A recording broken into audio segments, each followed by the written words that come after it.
Irmão, Paulo escrevendo aqui a igreja de Roma. Irmão, o bom desejo do meu coração e a oração a Deus por Israel é para a sua salvação. Porque ele deu testemunho de que tem zelo de Deus, mas não com entendimento. Vamos orar mais uma vez assim mesmo. Senhor, nosso Deus e Pai, eu rogo-te, Senhor, nesse momento que o Senhor cubra-me com a justiça e a santidade de teu Filho Jesus Cristo, meu Senhor, meu Salvador, Salvador desta igreja, Senhor desta igreja, para que possamos, Pai, ser usados por Ti apenas como um instrumento, Pai, para a edificação de todos nós, da sua igreja, Pai, a igreja sua. E, Pai, compete a Ti mesmo, e tão somente a Ti, a edificação dela, porque ninguém mais tem este poder. Por isso também, ninguém mais também tem essa glória, a não ser o Senhor.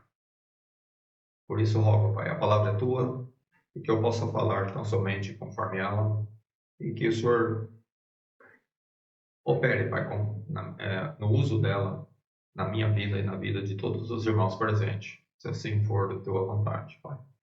Seja feita sempre a Tua vontade, Senhor, e que nós possamos estar sempre submissos a ela, sendo moldados por ela, dirigidos por ela, Pai, e assim nós faremos aquilo que o Senhor propôs para nós, como igreja, como crentes em Cristo. Em nome de Jesus mesmo nós oramos e agradecemos. Amém. Amém.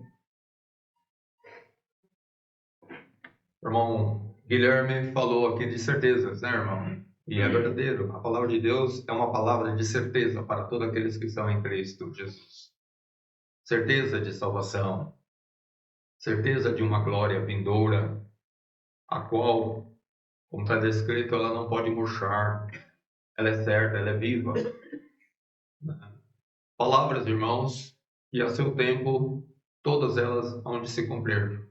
As profecias, elas têm um histórico de fidelidade. A gente vê nas profecias anteriores, aquelas que foram profetizadas antes dos acontecimentos e no tempo devido estabelecido por Deus, todas elas se cumpriram fielmente. E não vai ser diferente, irmãos, com aquilo que está por vir.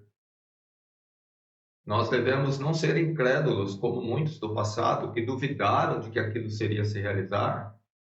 E é fato que no nosso tempo nós também podemos ser achados incrédulos em certos aspectos das promessas de Deus. Nós podemos ser muito crentes em certos aspectos dela, mas sermos tomados de uma certa incredulidade do que diz respeito a outras. E isso não é permitido ao povo de Deus. A palavra de Deus, ela é um todo, assim como o nosso Deus é um todo. Os atributos de Deus nós temos estudado aí, né? Estudando as irmãs, fala de um Deus, né, completo em todos os seus aspectos, um Deus verdadeiro, imutável, o Todo-Poderoso, onde a palavra dele que sai da sua boca e que tem um objetivo fim, esse objetivo fim é alcançado infalivelmente. Nós cremos no nosso Deus assim, irmãos? É assim mesmo. Não duvidemos da palavra de Deus, irmãos. Longe de nós, Igreja de Jesus Cristo, duvidar de qualquer das promessas de Deus, de qualquer uma das suas palavras, porque elas são verdadeiras. Então, foi dito com fidelidade. Mas, irmão, nós estamos certos da nossa salvação, da nossa comunhão com Deus, de que verdadeiramente o sangue de Jesus Cristo nos tornou mais alvos do que neve. Todos os nossos pecados foram jogados sobre ele na cruz, foi cravado na cruz do Calvário. Não há pecado que possa ser imputado a nós, né, para nos levar a uma condenação. Por quê? Porque, de fato, nossos pecados já foram tratados, vamos colocar esse termo, na cruz do Calvário.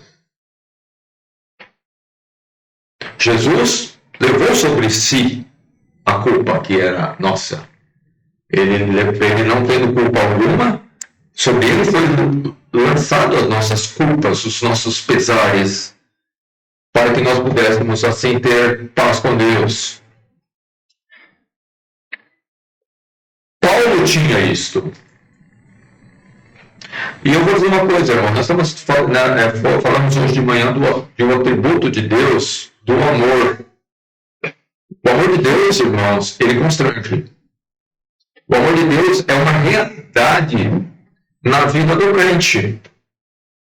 Se não for, então logo, aquele que não ama, não conhece a Deus. Mas quem que nós amamos? Lá fala do verdadeiro amor, foi falado. Talvez ainda vai falar mais ainda. Mas o verdadeiro amor, irmãos, ele não deixa o cristão na inércia diante do pecado e diante do pecador perdido. Logo, eu me volto para mim mesmo e falo: o que está acontecendo comigo? Porque é fato que o amor de Deus me comove quando eu vejo o perdido pecador entregue ao seu pecado. E nós devemos ter, irmãos, esse bom desejo da qual Paulo fala aqui. Ele fala de um bom desejo e de oração acompanhado, esse bom desejo acompanhado de oração, súplicas a Deus pela salvação de Israel. Ele vai falando aqui no capítulo 9, né, da rejeição por parte de Israel, de Deus. Mas o desejo deste homem era a salvação do seu povo, dos seus irmãos, segundo a carne, os irmãos de sangue. Irmãos, o desejo nosso para com o nosso povo brasileiro deve ser a salvação deles. Nós temos que amar o nosso povo. Nós temos que olhar, né, e para os nossos vizinhos, os nossos familiares, os nossos amigos de trabalho, e será que nós não somos compelidos pelo amor a ir além de um assunto trivial, de uma conversa aleatória? Você não é mexido, não tem nada que mexe com você por dentro para ir um pouco mais além? Além de falar do frio e do calor? Do trabalho? Uma das passagens que me chama muito a atenção, nesse contexto que estamos tratando, é de Paulo em Atenas. Enquanto esperava Silas e Timóteo, companheiros dele de evangelismo, da batalha cristã, o espírito de Paulo se comovia vendo os atenienses entregues à idolatria. Essa comoção espiritual de Paulo não pode ser uma coisa restrita àquele servo do Senhor. Deve ser uma comoção que deve acontecer com cada um de nós quando formos quando estivermos olhando e colocado numa condição onde estamos vendo o povo entregue à idolatria, ao pecado e à morte eterna. A igreja de Jesus Cristo, antes de qualquer coisa, ela deve ser uma igreja que ama o pecador perdido.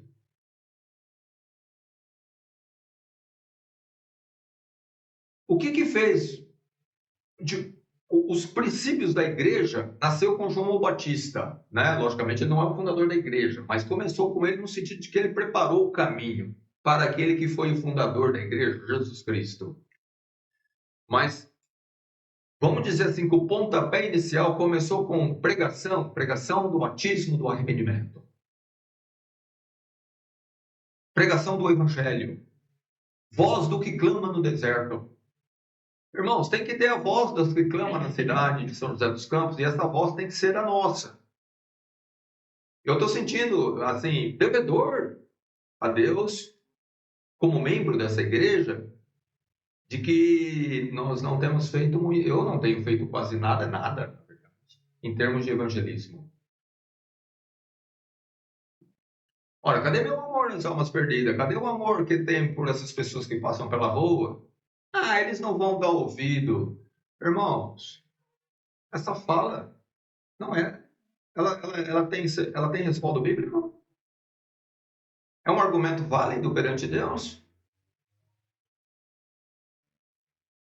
Nem sempre todos vão crer na pregação. Isaías mesmo, naquela profecia, fala assim, quem creu na pregação? Quem creu na nossa pregação? Mas a pregação não deixou de ser feita porque não foi crida. Eles ainda pregaram. Muitos são chamados, poucos são os escolhidos, mas de fato, isso não nos pertence. Quem chama e quem escolhe é Deus. A igreja compete pregar.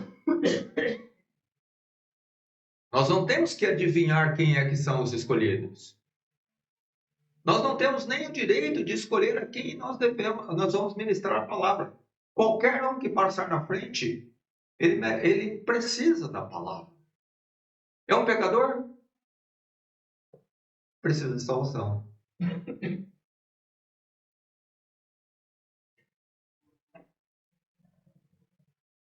Porque eu vou dizer uma coisa, irmãos.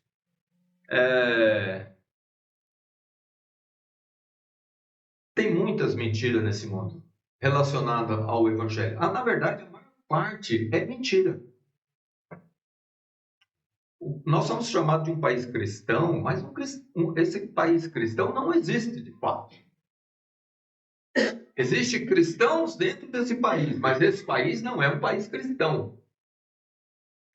Não caiamos nesse argumento diabólico de que nós vivemos num país cristão. Cuidado, irmãos, com quem nós chamamos de cristão. Cuidado com qual igreja nós consideramos uma igreja de Jesus Cristo. O diabo também tem igrejas. Lá no Novo Testamento é chamado de as sinagogas de Satanás. Né? Na época não tinha igreja ainda, mas tinha umas sinagogas. E o diabo tinha as suas sinagogas. Por meio daquela sinagoga, ele propagava a mentira, o engano, e ele continua a fazer isso hoje por meio daquelas chamadas igrejas evangélicas. Esse alerta, quem é que tem que dar? A igreja de Jesus Cristo, a igreja verdadeira. Nós precisamos alertar de que nem toda igreja que tem uma placa lá chamada igreja evangélica é de fato uma igreja evangélica. Nós estamos estudando aqui sobre, terminamos um estudo sobre como estudar a palavra de Deus, e hoje foi até mencionado a importância de ter o conhecimento, mas fazer um bom uso dele. De fato é necessário mesmo. Paulo fala para Timóteo, para Tito, ou Timóteo, não sei, que existem aqueles contradizentes que convém tampar-lhes a boca, por meio de argumentos reais, verdadeiros, de conhecimento da palavra de Deus. É necessário, irmãos, conhecer a palavra de Deus para a nossa edificação própria, para a edificação dos irmãos e também para poder apresentar um verdadeiro entendimento, dar àquelas pessoas o verdadeiro entendimento. Veja o que nós vimos aqui na palavra. Paulo fala de pessoas que tinham zelo de Deus, mas não com entendimento. E sem entendimento de Deus, não adiantou nada. Essas pessoas morreram e foram para a perdição. Compete à igreja dar a eles o entendimento. Você tem uma fé. Isso é bom, mas você tem uma fé na coisa errada. Na pessoa errada. Do jeito errado. E você explique para ele.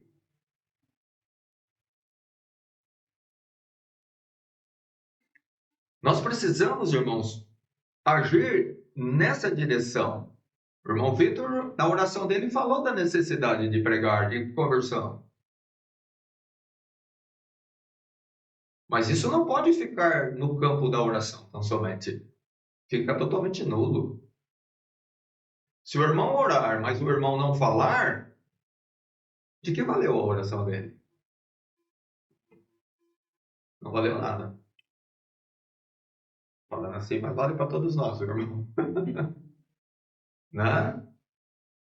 Nós orarmos para a conversão dos nossos familiares. Mas se nós não falarmos do evangelho para eles, como vão ser convertidos?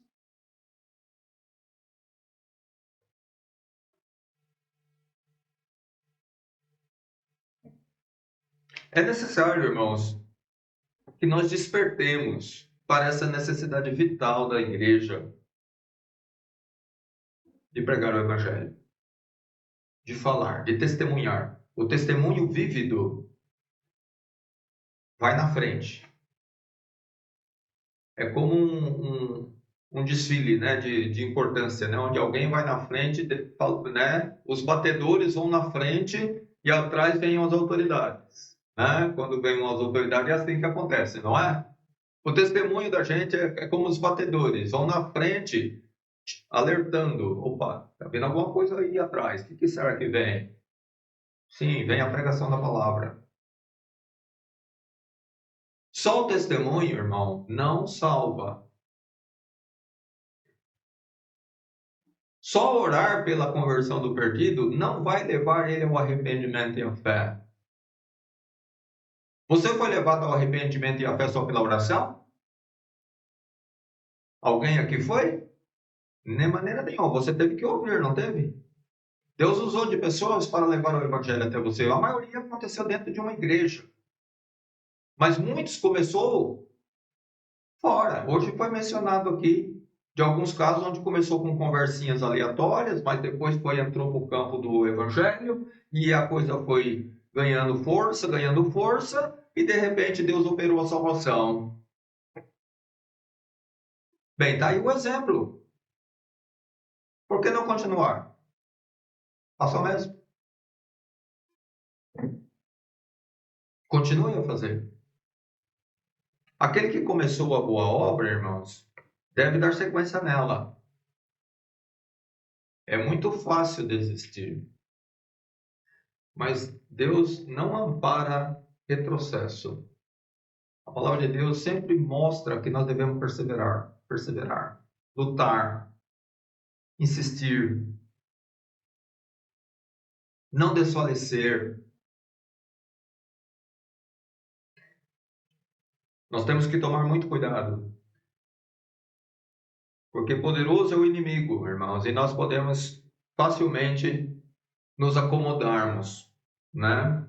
Nós temos um sistema aqui de domingo muito confortável e muito bom, por sinal. Recheado a boas comidas e boas conversas, boas companhias. Mas talvez Deus esteja desaprovando. Não que isso está errado, mas talvez a gente esteja olvidando, esquecendo de fazer mais daquilo que a igreja tem que fazer. Mas isso, irmão, não estou falando de domingo tão somente. Eu estou falando num sentido muito mais amplo, do dia a dia nosso. Eu sinto uma falta tremenda, sabe, irmão, de estar morando lá em São Paulo e a igreja aqui. Né? A gente procura. Hoje, tempos trabalhosos estamos vivendo, mas é muito bom quando você está próximo na cidade da sua igreja, onde você pode, né, além de tudo, do testemunho, de falar do evangelho, você tem aquela oportunidade de também convidar a pessoa para poder ouvir o evangelho na sua própria igreja. Esse uso, irmão,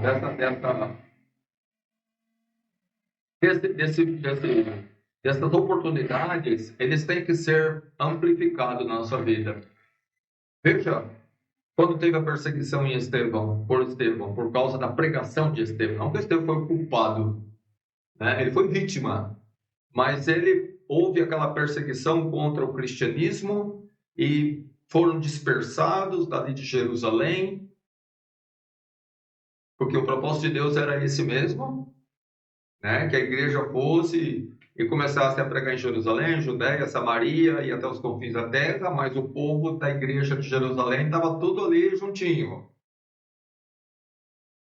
A ordem de Deus era para eles ir pregar o evangelho em todo o mundo, mas eles não queriam sair de Jerusalém. Então Deus lançou uma perseguição tal que foram dispersos, só ficaram os apóstolos em Jerusalém. Tal foi a perseguição. Mas os que saíram de lá, eles não saíram blasfemando contra a perseguição. Bom, pode ser até que algum falou, né? Porque me expulsaram da minha casa. Mas eles saíram e a palavra de Deus diz o quê? A palavra de Deus faz questão de exaltar um ponto muito importante. Por onde quer que eles fossem, o que eles faziam? Eles pregavam. Pregavam a Cristo. Não podia, irmãos, nada podia detê-los, deter a boca deles. Eles tinham que falar daquilo que eles tinham ouvido e ouvido, como diz o apóstolo. Não podemos deixar de falar daquilo que temos visto e ouvido. Irmãos, essa fala, essa responsabilidade, esse desejo pode ser uma coisa só de Pedro. Tem que ser dessa igreja. Eu não posso deixar de falar no meu trabalho.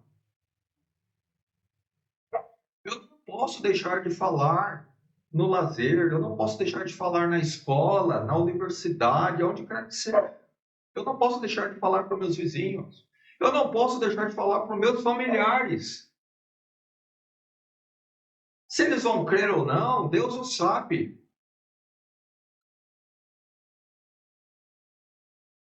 Mas não carregue a culpa de não ter falado depois que a pessoa já está no caixão.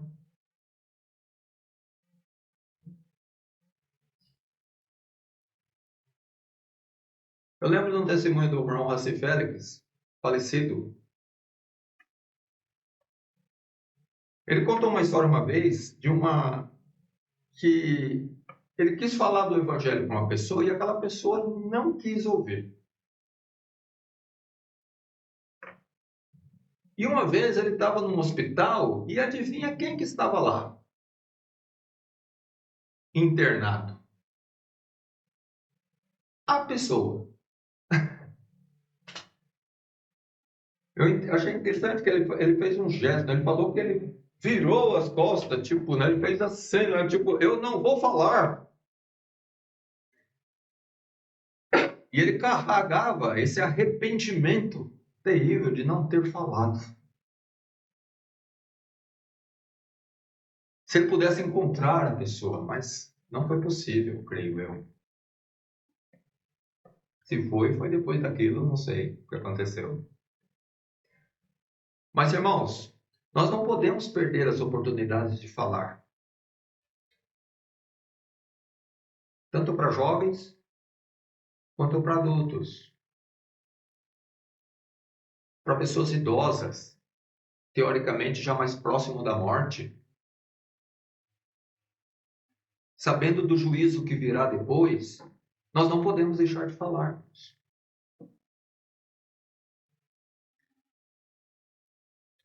Eu acho estranho que a gente se sinta muita vontade para falar de muitas coisas, mas não se sentimos à vontade para falar do Evangelho, da graça de Jesus Cristo. O que acontece conosco? Por que a gente fala com tanta facilidade de futebol, de entretenimento, disso, daquilo outro, de receita de bolo, receita caseira, comidas, mas a gente tem uma dificuldade de falar do Evangelho?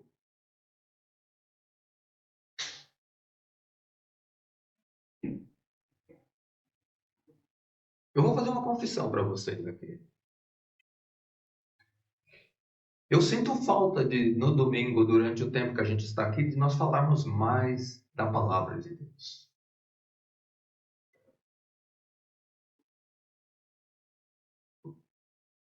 Acho que os irmãos também sentem, não? Às vezes eu penso em puxar o assunto, mas às vezes eu acho que a pessoa não quer ouvir.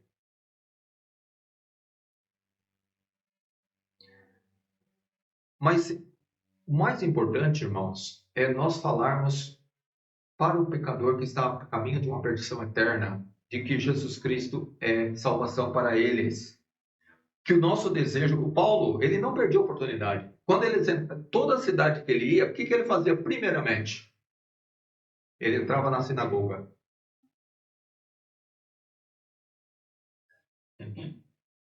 para falar do evangelho.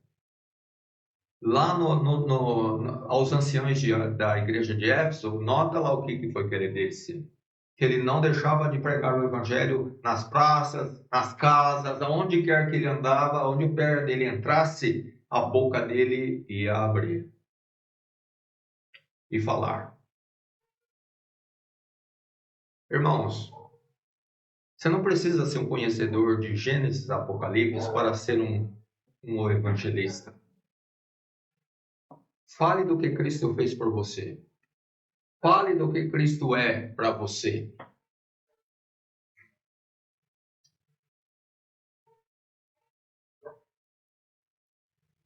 Mas fale. Nós temos que ter amor. Paulo tinha um amor profundo pelos israelitas. Ele chegou ao ponto de dizer que ele poderia ser anátema de Cristo por amor dos seus irmãos segundo a carne. Isso é amor. É aquele amor que nós estamos falando, ele falou de manhã. Amor verdadeiro. Não é um amor que fica no campo das palavras. É um amor que leva a pessoa ao campo das ações.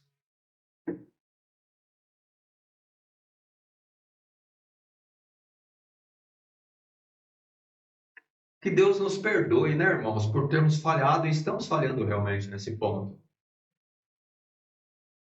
Eu não sei como é que é o dia a dia dos irmãos, mas eu sei do meu. E eu sei que eu tenho falhado nesse ponto importantíssimo que é pregar o evangelho da graça de Deus. E sabe de uma coisa, irmãos? Nós seremos cobrados por Deus mesmo.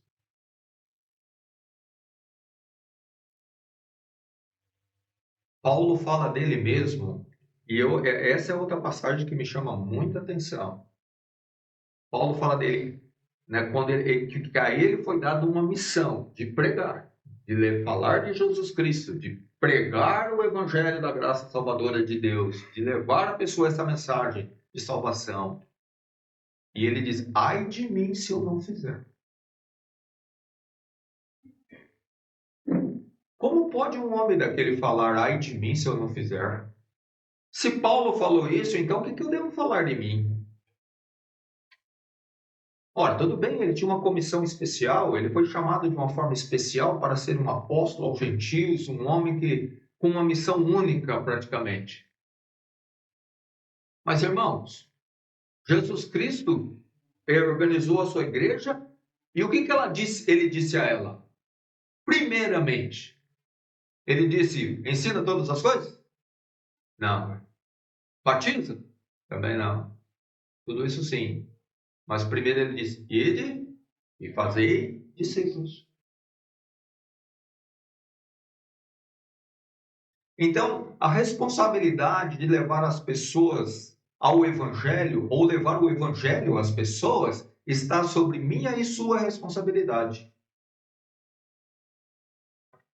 Nós somos membros dessa igreja de Jesus Cristo. Não daquela de Jerusalém, mas de uma igreja que veio sendo trazida pelos séculos, pregando esse evangelho a um preço muito alto.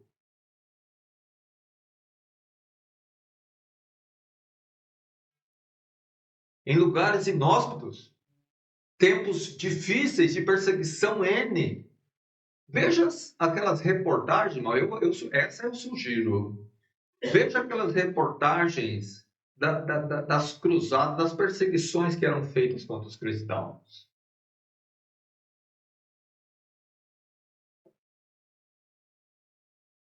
Mas o evangelho nunca deixou de ser pregado. Porque se ele tivesse deixado de ter sido pregado, nós não estaríamos aqui. Nós somos a prova, nós somos a testemunha de que os nossos antepassados cristãos fizeram o trabalho deles, porque senão nós não seríamos cristãos. Porque Deus salva o pecador pela pregação do Evangelho.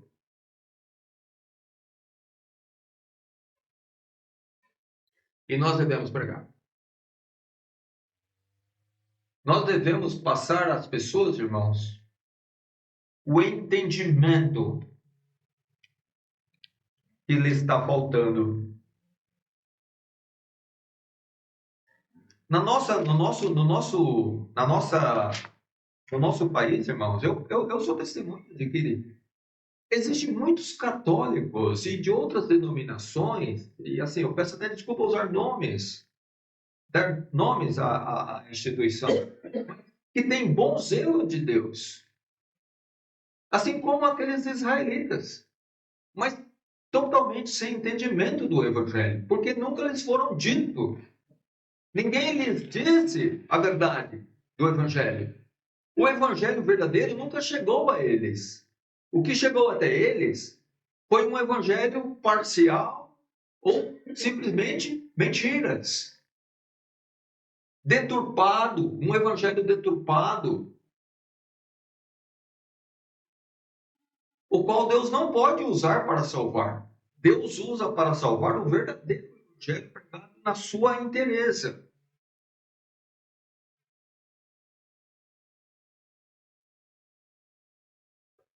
Paulo falou aos Gálatas de pessoas que deturpavam o Evangelho. E estava querendo tirar os Gálatas do caminho da verdade. Existem muitas denominações, irmãos, deturpando o Evangelho e tirando pessoas sinceras do caminho da verdade, do caminho da salvação. Obra do diabo isso. Compete à Igreja de Jesus Cristo combater. A igreja, irmãos, ela não é uma igreja, ela não foi criada tão somente para ser uma igreja de defesa, mas de atacar o pecado, atacar a falsidade que existe no mundo.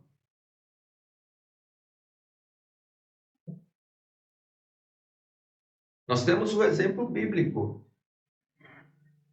Continuar. Como nós vamos atacar? Pregando a verdade. Nós não vamos sair batendo boca com o inimigo. Nós vamos apenas levar a verdade. E logo a pessoa vai falar, mas peraí, não é isso que eu tenho ouvido. Tem alguma coisa errada. Eu estava crendo de uma forma, mas essa pessoa está mostrando na palavra de Deus que não é bem assim, não. Deus tem os seus escolhidos, irmãos. Nós não sabemos quem eles são. Mas uma coisa é certa. Deus vai salvar os seus escolhidos por meio da pregação do Evangelho. Pregação esta que deve ser feita pela sua igreja. Já é tempo de despertar. Nós temos conhecimento mais do que suficiente, pelo menos a maioria aqui, não estou falando dos recém-convertidos, mas a maioria nós aqui, homens e mulheres, irmãs e irmãos, tem conhecimento mais do que suficiente para falar do Evangelho a qualquer um, praticamente. Não somos leigos. Não nascemos no Evangelho ontem. Estamos calejados. Precisamos despertar.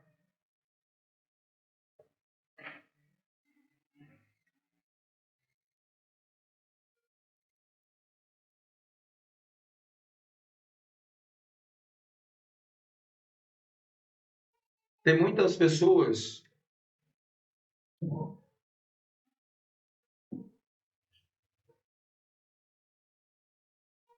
o grande problema das pessoas, irmãos, é o que está escrito no versículo 3 desse capítulo. O mesmo problema dos judeus é o problema do povo brasileiro. Porquanto, não conhecendo a justiça de Deus e procurando estabelecer sua própria justiça, não se sujeitaram à justiça de Deus. O povo quer chegar à glória, quer chegar ao descanso, né? Toda vez que você vai num funeral, num funeral, uma cerimônia fúnebre, o que fala? Sempre a gente ouve lá, fulano descansou, fulano descansou. Todo mundo quer ir para o descanso, pós-morte.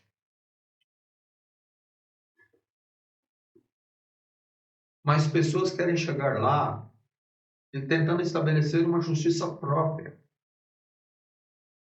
Porque desconhecem a justiça de Deus.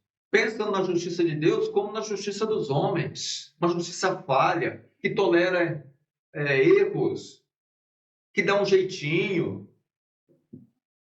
que não leva tanto a sério assim a ferro e fogo, não.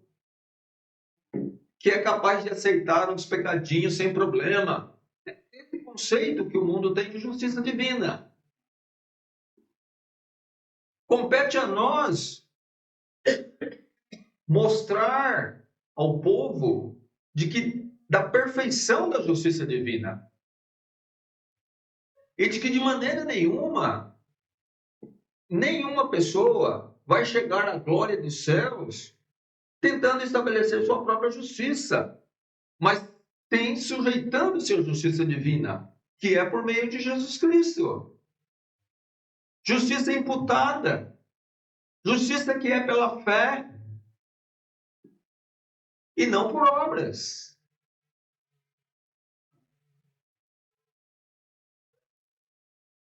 O Senhor, ele é justo em todos os seus caminhos e santo em todas as suas obras. Eu gosto muito dessa passagem, Salmo 145, 17. Justo é o Senhor em todos os seus caminhos. Não há caminho de Deus que não seja justo. Não tem obra de Deus que não seja santa. Mas o povo desconhece esse Deus que é justo em todos os seus caminhos e santo em todas as suas obras. Porque se conhecesse, logo veria que não é capaz de chegar a Deus, de chegar à glória, de chegar a Ele e aquele descanso da qual tanto anseiam, fiado em si mesmos. Eles correriam para Jesus Cristo como nós fizemos. Mas falta o entendimento. Por quê? Porque ensinaram para eles que é possível chegar a Deus com base numa conduta pessoal. Nós sabemos disso. Eu não estou dizendo que nós não sabemos, eu estou falando daquilo que nós sabemos, irmãos. Nós sabemos que não é possível, nenhuma pessoa vai chegar ao céu alheio à obra de Jesus Cristo. Nenhuma pessoa vai chegar à glória de Deus sem renunciar a si mesmo. Nenhuma pessoa vai chegar ao céu sem arrependimento e fé em Jesus Cristo. Mas se nós não falarmos, as pessoas vão continuar achando que estão indo tudo bem, que no final da vida vão estar com Deus.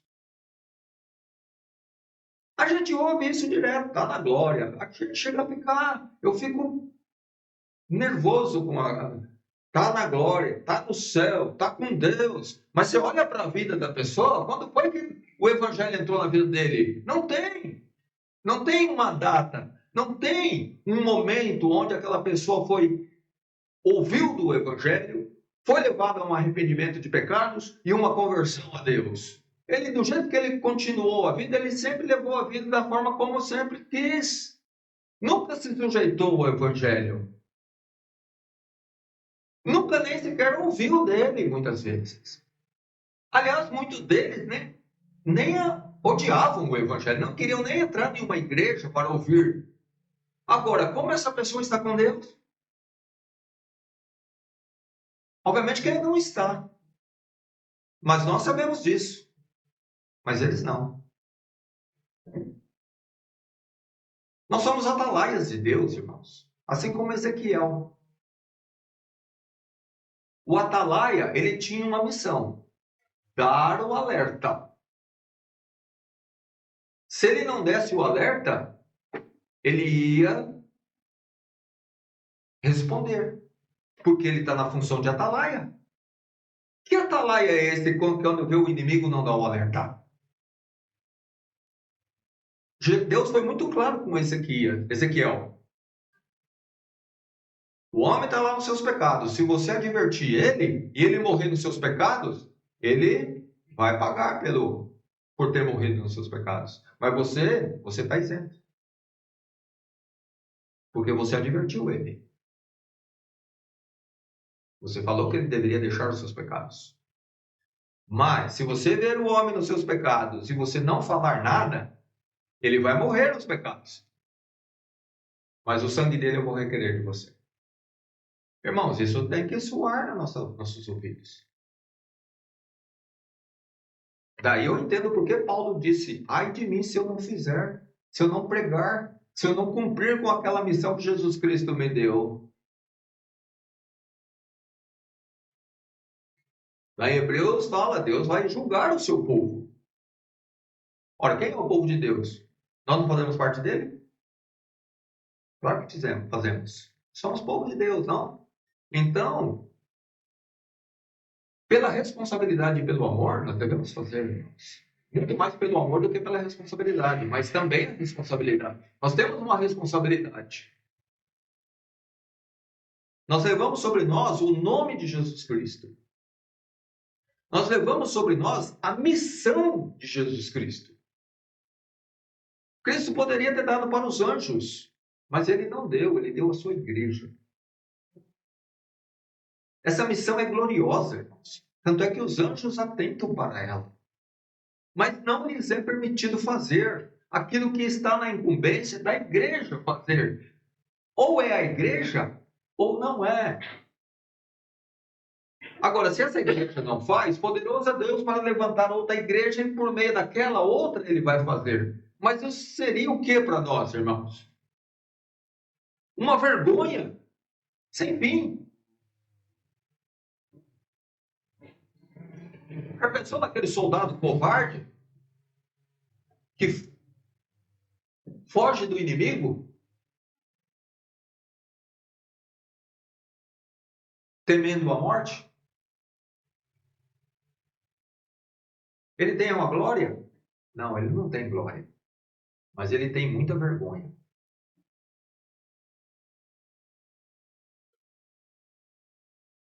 A igreja está aqui e nós temos que alertar esse povo de que Deus é santo, Deus é justo em todos os seus caminhos. Que ele é santo, santo, santo. Como está lá em Apocalipse. O Deus Todo-Poderoso, que é, que era e que há de vir. O Deus que não tem o culpado por inocente. E nem o inocente por culpado. Ele é justo. O Deus que conhece os que são seus. Não pode ser enganado. Logo, se essas pessoas não são verdadeiramente de Deus, de maneira nenhuma Deus os aceitará, porque Deus conhece os que são seus. Quem pode passar desapercebido aos olhos do Todo-Poderoso?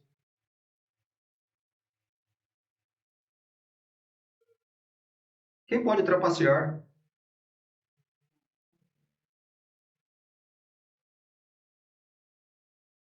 Deus é justo, irmãos. Não é que ele foi justo.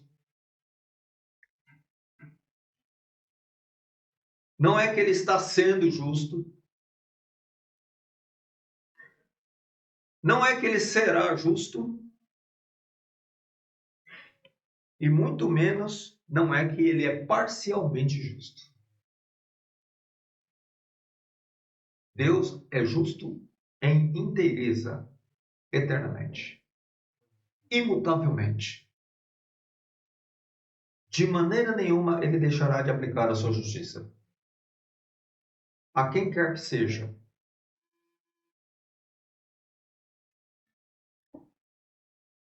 Não há abertura, irmãos. Não há abertura, não há exceção para a justiça de Deus. ela vai ser implacável no dia do juízo. Veja aquela passagem estarrecedora, irmãos. Aqueles homens que vão chegar na presença de Jesus Cristo, homens religiosos, que não seja o caso de nenhum aqui. No caso deles lá, vão chegar reclamando os seus feitos perante Deus. Senhor Jesus, em teu nome nós expulsamos demônios. Fizemos maravilhas. Uma falsa religião, um engano terrível. Jesus, nunca vos conheci, vai dizer, apartai-vos de mim, vós praticantes da iniquidade.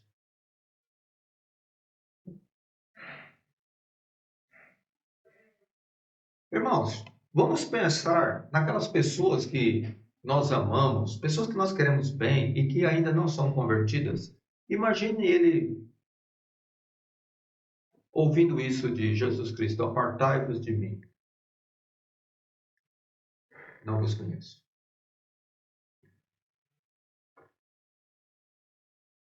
Que terrível. Daí eu posso entender por que Paulo se esforçou tanto. Ele se fez de judeus para os judeus, ele se fez de gentil para os gentios, ele fazia de tudo para poder levar as pessoas ao evangelho. Não é porque ele queria se aparecer, longe disso. O homem era um homem cheio do Espírito Santo, humilde, no máximo. Se existe um homem humilde na Bíblia, este era Paulo. Tudo bem que ele teve revelações extraordinárias, mas Deus sacudiu ele para que ele continuasse humilde.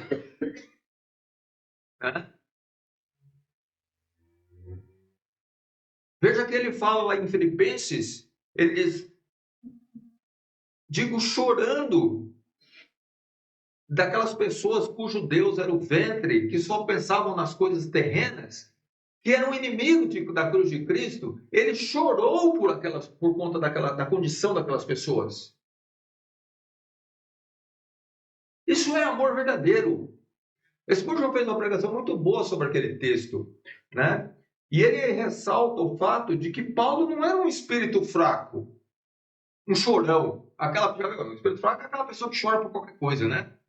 Qualquer coisa está chorando. Não. Se você for ver bem, né? Quando Paulo foi açoitado lá juntamente com Silas, ele não ficou chorando.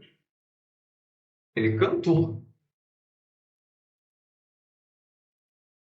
Quando ele foi apedrejado, até quase a morte, a Bíblia não fala de Paulo chorando.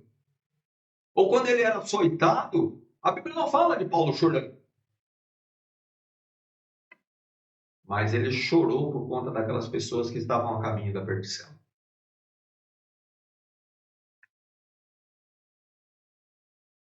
Talvez, irmãos, nós não desenvolvemos o amor de Deus a ponto de chegar a esse nível de preocupação sincera e verdadeira, genuína, pelo pecador perdido. E às vezes, pessoas do nosso contexto de vida imediato, nossos parentes, nossos vizinhos, colegas.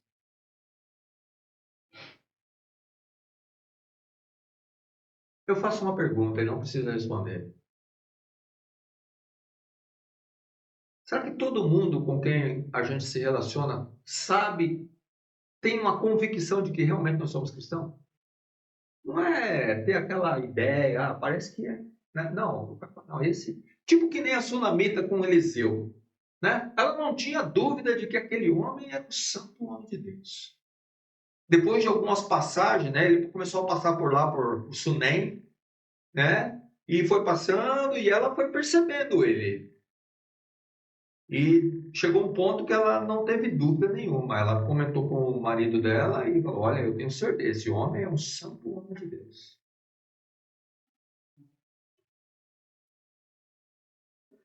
Irmãos, nós temos que viver o Evangelho em testemunho vívido, mas temos que falar do Evangelho com a nossa boca.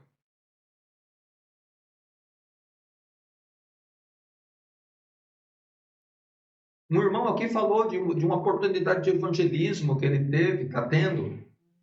Que bênção que é isso! Não tem nada mais que possa trazer mais alegria a nós no final do nosso dia do que falar, puxa, hoje eu tive uma oportunidade e eu aproveitei ela falando do Evangelho da graça de Deus.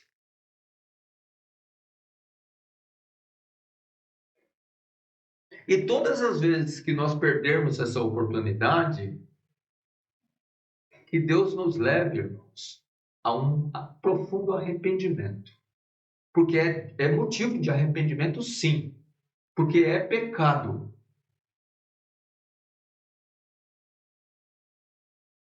Falar do Evangelho é um bem. E a Bíblia diz que aquele que sabe o bem que deve ser feito e não faz, comete pecado. Jesus Cristo deu essa missão à igreja. E nós devemos cumprir com ela. Jesus Cristo está no meio das suas igrejas.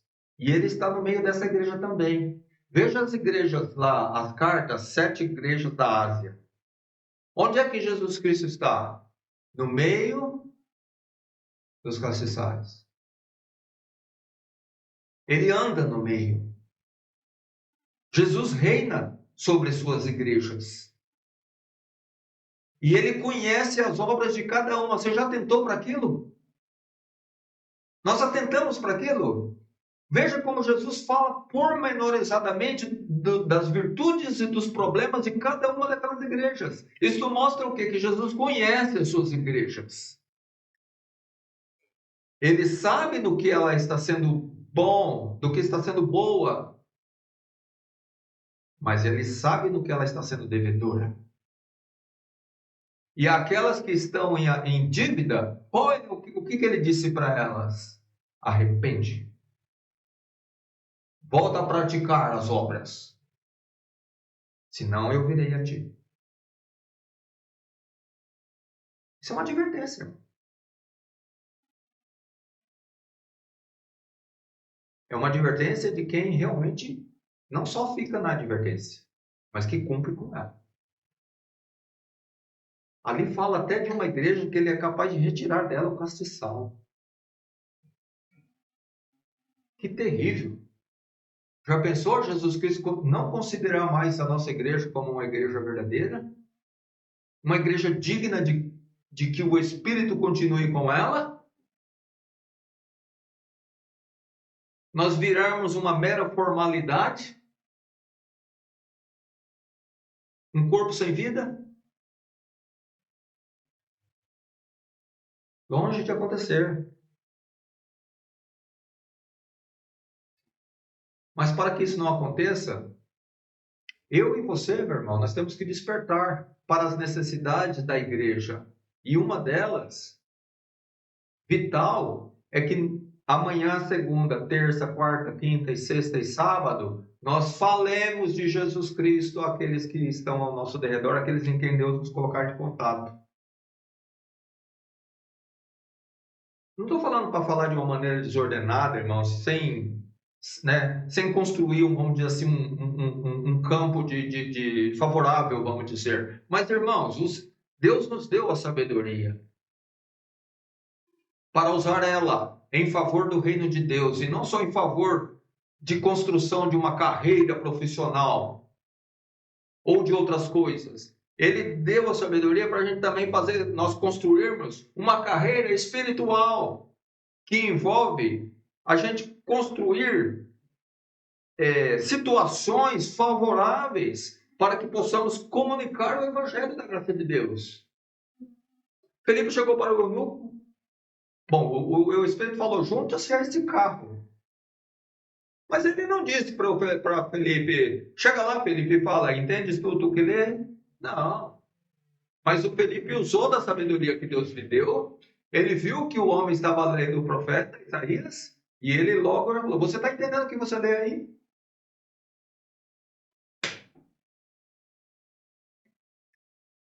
Não é difícil, né? Criar situações, irmãos, favoráveis ao Evangelho não é nada difícil. A gente vê falas erradas, comprometedoras, o tempo todo. É oportunidade. Ou talvez atitudes comprometedoras.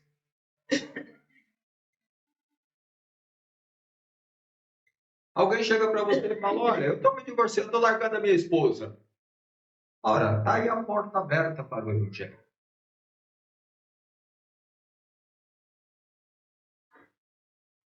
Você começa por ali e vai até onde precisa ir. Não tem uma passagem bíblica que fala isso? Começando por aquela passagem, não foi o que fez Filipe? Apresentou Jesus. Ele começou por ali, mas não quer dizer que ele ficou só ali.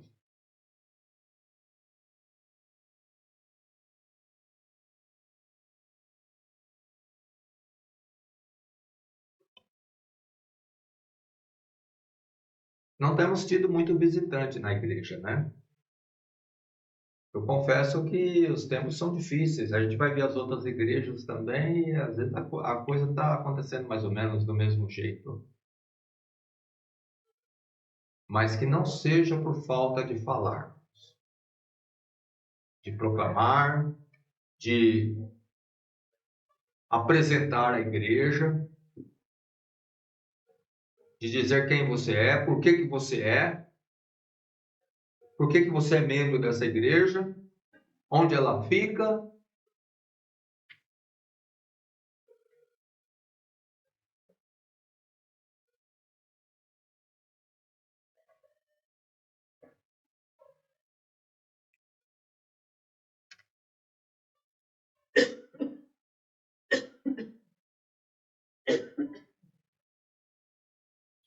Irmãos,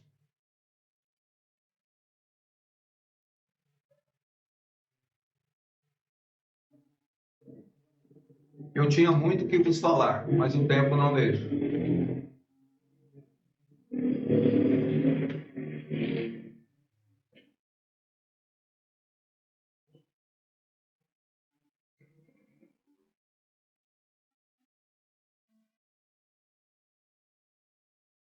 Mas olha lá no versículo 13 desse mesmo texto nosso.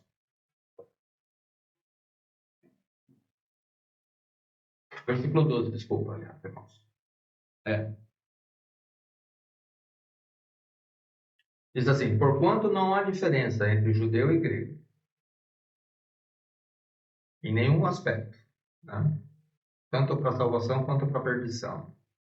Porque o mesmo é o Senhor de todos, rico para com todos os que o invocam. Porque todo aquele que invocar o nome do Senhor será salvo. Só que tem um detalhe. Precisa de alguns quesitos para poder invocar o nome do Senhor. E é o que ele vai vir agora.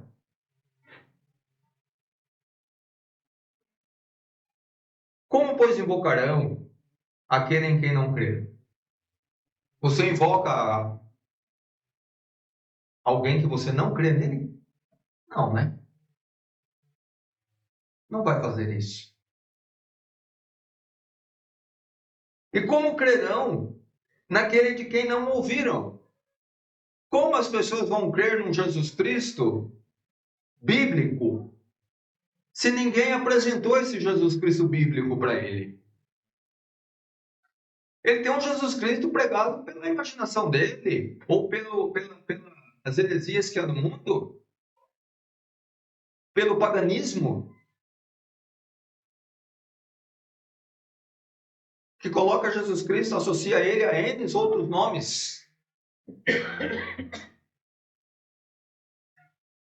Mas o Jesus Cristo, Salvador, único caminho, única verdade, único que nos leva ao Pai, a maioria das pessoas não conhece esse Jesus Cristo. Aquele que é o justo pelos injustos. Aquele que é o único mediador entre Deus e os homens. Esse Jesus Cristo, a maioria das pessoas não conhece.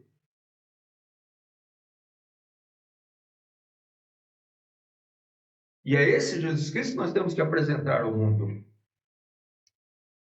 E aí eles vão invocar de uma maneira correta, verdadeira, salvífica. Porque eles vão ouvir e vão crer de maneira correta. Mas como ouvirão se não há quem pregue?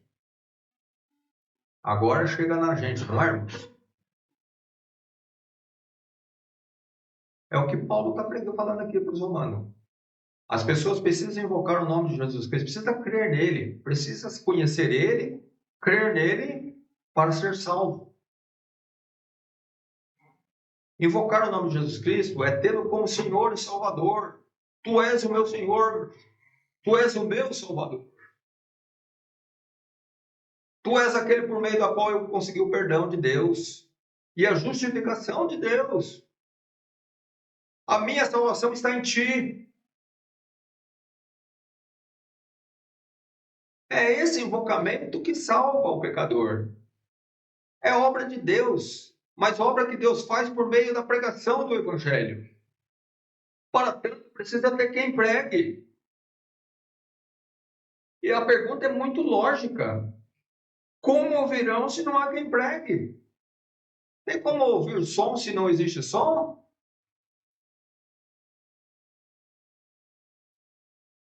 A boca tem que abrir. As palavras têm que sair. O entendimento vem pelo ouvir. Ouvir da palavra de Deus. Ou será que nós ainda não entendemos isso? E como pregarão se não forem enviados? Como está escrito: quão formosos os pés dos que anunciam o evangelho da paz, dos que trazem alegres de boas coisas. Irmãos, veja só. Isso é para colocar na nossa cabeça de uma forma bem contundente a importância do evangelista. Quão formosos os pés daqueles que anunciam as boas novas. Naquela época, os pés não eram calçados com um sapatinho que nem o nosso aqui, que cobre todo ele. E protege ele da poeira, do barro, né, de tudo. Ele era uma sandália no máximo. E sujava tudo. Mas a Bíblia fala que eram formosos os pés, sujos, contanto que era uma sujeira de pessoas que iam anunciar o evangelho da graça de Deus.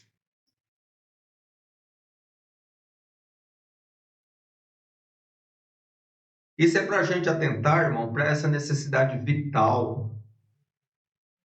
Jesus, quando entrou em Jerusalém, estava entrando em Jerusalém, ele chorou sobre aquela cidade, porque ele sabia que aquela era uma cidade perdida, que não conhecia ele. Veja a movimentação do verdadeiro amor de Deus. Manifesta em Jesus, em Estevão, em Paulo, Pedro e todos os santos.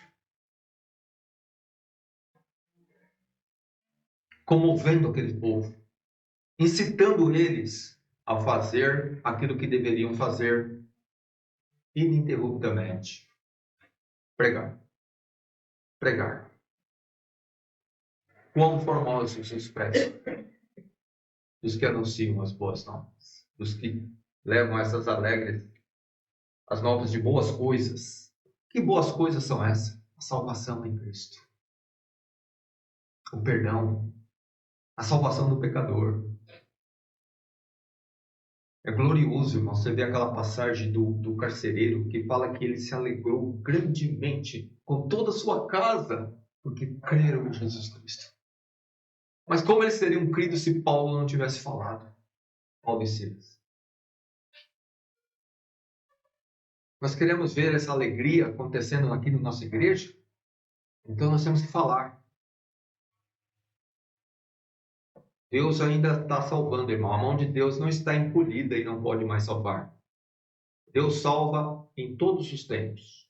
E Ele salvará em todos os tempos. Até aquele último dia. E que Deus nos use para tanto. E que Deus use essa igreja Eu gostaria muito, irmãos, que no próximo domingo as pessoas pudessem ter, nós pudéssemos ter aquela consciência de que durante essa semana eu aproveitei essa oportunidade.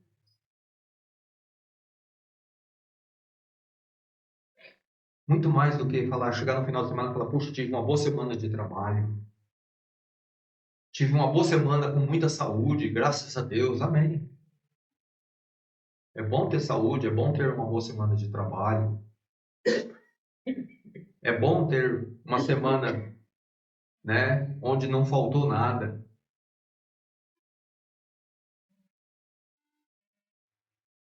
Mas talvez, irmão, nós estamos recebendo tudo, mas não estamos dando o que as pessoas estão precisando.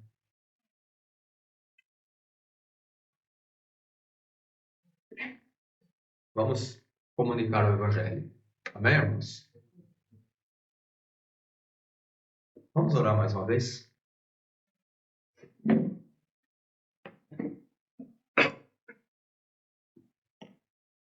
Santíssimo Deus e Pai, nós agradecemos, Senhor, pela Tua palavra, por esses exemplos de amor verdadeiro. Pai Santo, nos incita ao amor. Nos constranja, Pai, em todas as oportunidades, e possamos amar como o Senhor nos amou. Amar as almas perdidas. Ser comovidos, como foi teu servo Paulo e muitos outros. Não deixar, Pai, que a oportunidade escape e Satanás triunfe. Mas que nós possamos ser usados como instrumentos do Senhor, como propagador das boas novas. Que esta igreja, Pai, seja uma igreja evangelista, feita por Ti mesmo, desta forma, para a glória de Jesus Cristo. Que cada um de nós, Pai, onde quer que nós estejamos, em nossos dia a dia, que conforme a oportunidade for surgindo, dada por Ti mesmo, que ela possa ser aproveitada com muita sabedoria. Dê sabedoria a Teu povo, Pai. Dê intrepidez a nós, ousadia, e que sejamos verdadeiramente cumpridores da Tua ordem de fazer discípulos, de pregar a Tua palavra, Senhor, as boas novas. Perdoa, Pai, perdoa-nos nas nossas falhas. O Senhor é grandioso em perdoar. Dê sempre, Pai, boa oportunidade a essa igreja de poder crescer no conhecimento e em fidelidade à Tua palavra. E também envolvendo, claro, esta missão de levar o Evangelho da salvação. Cristo já fez o principal, abriu o caminho. Mas as pessoas precisam conhecer desse caminho. Esta incumbência o Senhor deu a nós. Ó Deus, fortalece-nos para que sejamos fiéis como foi Jesus Cristo. Fiéis em agora cumprir com a nossa parte nessa missão, que é comunicar essa salvação que há em Cristo. Em nome dele mesmo que nós oramos e agradecemos. Amém.